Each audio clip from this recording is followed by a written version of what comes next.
Hello everyone and welcome to Werven's World. Today I would like to give 5 beginner tips for Gemcraft, which is a nice tower defense game, but it also has a lot of options, so you might have missed, if you just started playing, you might have missed out on some gameplay possibilities that will greatly improve your play. So, here they are. So number one is the concept of mazing. So mazing means that you want to create a maze for the monsters to walk through so that they spend as much time as possible on the field and not getting very fast to your off presence. So you can maze with both towers and walls, but now I'll show it with walls. So now monsters could come from the right and from the left, right? And one thing you want to do is to make them share a path as much as possible. So if I would build a wall here, if you hold shift, you can keep building. So now it doesn't immediately go back to normal mode. So as long as you hold shift, it just stays into wall building mode. So now these monsters have to walk like this, like this, like this. So they have to walk all the way here. Now these have to walk all the way here. Then I have to block off these shortcuts. And then they will all walk there. I'll block off that shortcut. They will all walk there, there. And then they will get to the orb of presence. So now I created a very simple maze, and of course you have to be a bit careful because it's very easy to create big elaborate mazes, but the wall building cost goes up the more you build. So once you start building really elaborate mazes, your mana is going to be out very fast. So be careful with that. Don't build too elaborate mazes. I can show an example of one elaborate maze, so I'll restart this level.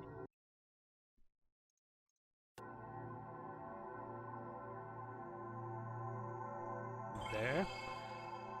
So yeah, you could for example build this wall here and then block this path off for these guys.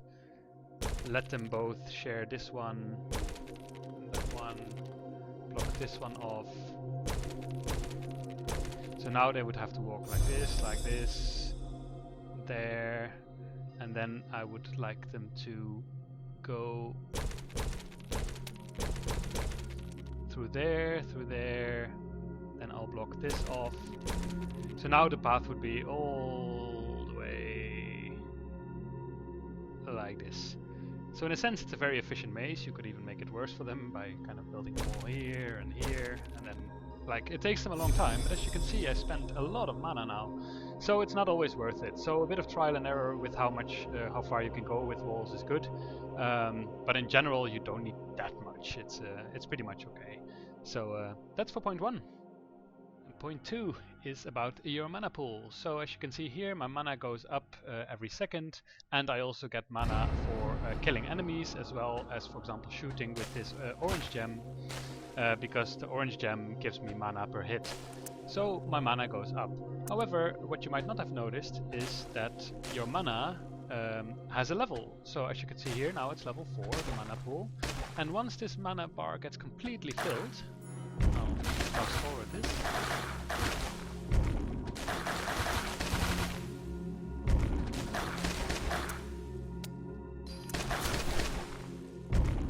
It's almost full now. As you can see here, now it's still level 4 and my mana replenishes with 365 per minute. I gain XP multiplier of 109, a skill that I don't have yet here in this game would also get a multiplier and so on. So now it's level 4. And now it's level 5, and suddenly I gain 6 mana more per minute, and I get more experience multiplier and stuff. If you've played other tower defense games, you might be familiar with the concept of interest. Basically, if you didn't spend your money on one round, you would gain an interest on that, and you would have more money to spend the next round. This is basically Gemcraft's way of handling interest. So if you don't spend all your mana, you can actually build up a higher level mana pool, which would make the game easier later on in the level, because you would have more mana per minute and more mana to spend and all that kind of stuff. So your mana pool is fairly important, so you have to manage pretty carefully in a sense, like when do you spend mana and when do you want to save it up for the next level so that your mana pool increases in level. So that was point 2.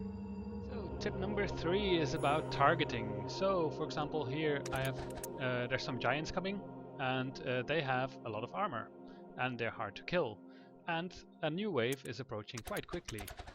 So before I've even dealt with the giants, this other wave here is coming.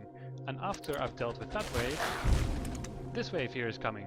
So I really want to kill these giants, and for that I, for example, need to kill their armor. So what I want to do is to have my armor gem focus on the giants and not waste their shots on other things that I would kill otherwise anyway. So you can right click on a gem and you can set targeting options. So you can for example, let them target giants, or you can let them target swarmlings, enemies that are nearest to your orb, and so on. You can also set it to the highest armor, which is, for example, very useful for the armor shredding gems. So if I put it on there, for example, give it a bonus, then this one will focus on the giants, while the other gems are focusing on whatever they find the most important. So now they will be shooting, killing these giants quite efficiently.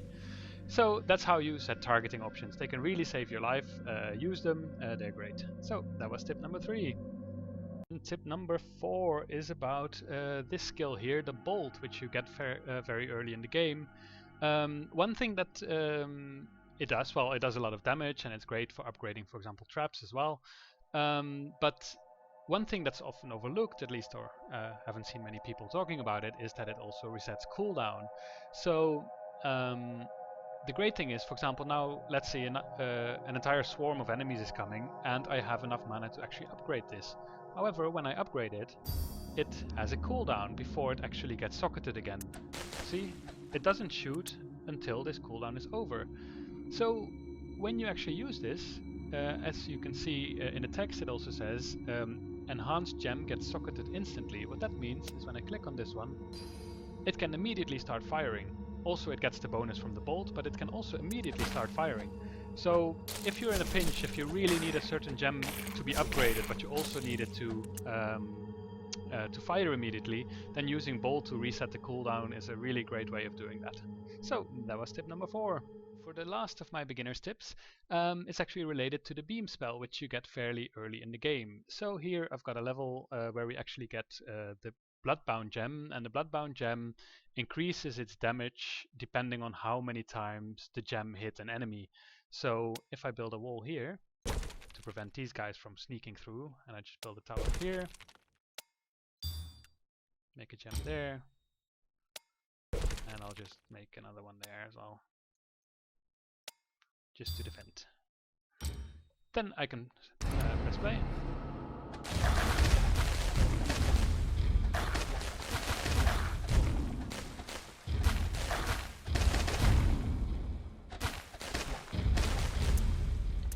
There, now we did it until the beginning of phase 5, and you can see that this one has 42 hits and 42 kills. So I'm going to do this again, except now I'm going to use the beam spell. So remember, 42 hits.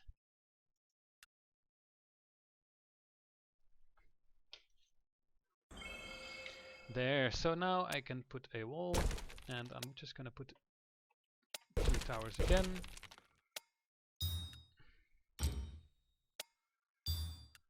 And this time I am going to use the beam spell when it's off cooldown, which basically means it shoots a laser beam, and like almost every frame or something, this laser will apply the special effect of the gem, which in this case means it will apply a hit, and this gem gets stronger with hits. So that's really good. So I'm just going to start it again.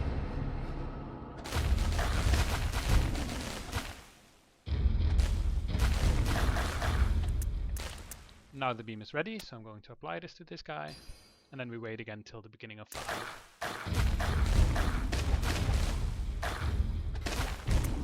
There. And remember, the other one had 42 hits, and now with the beam it actually has 189 hits. So in this like one wave, we increased our hit count by like 147. So that's an incredible amount. So that's what the beam is really good for. It's great for example, like these gems that increase the damage the more they hit.